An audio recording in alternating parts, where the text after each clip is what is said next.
India में it's very less talked about, less researched.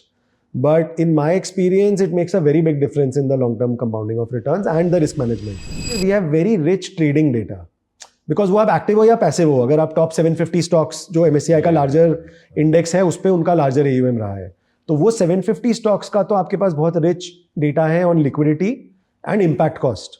Because अभी आप $100 million ट्रेड कर रहे हो किसी स्टॉक में, whether you are trading passive और एक्टिव, इम्पैक्ट तो आना ही है मार्केट में.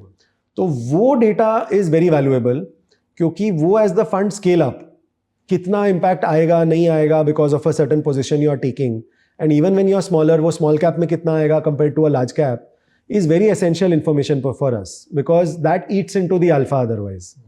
तो हमारे optimizer में जो अलादीन पे है, which is a much talked about system, उस पे मेरा alpha score, risk score, cost liquidity scores analysis सब कुछ जाता है और फिर portfolio of stocks निकलते हैं, which therefore is a cost controlled, risk controlled sort of portfolio. तो ये बहुत एक डिफरेंट अप्रोच है. इंडिया में भी जो एक्टिव क्वांट फंड्स हैं वो एक certain type of alpha score या रिलेटिव रिटर्न रैंकिंग जरूर करते हैं, बट रिस्क स्कोर और liquidity cost analysis and all that and bringing it all together is less understood and followed in India. But globally it's a very common practice with the large successful managers in the systematic space.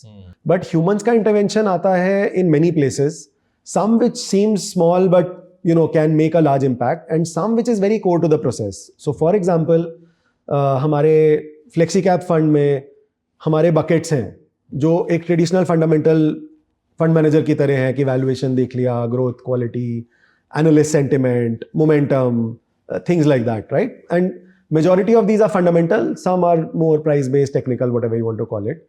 तो उनमें लेकिन अभी कौन से signal में, we call it a signal, like let's say P ratio, PB ratio या ROE, ROC, operating margins, तो ये हर एक को हम एक सिग्नल बोलते हैं.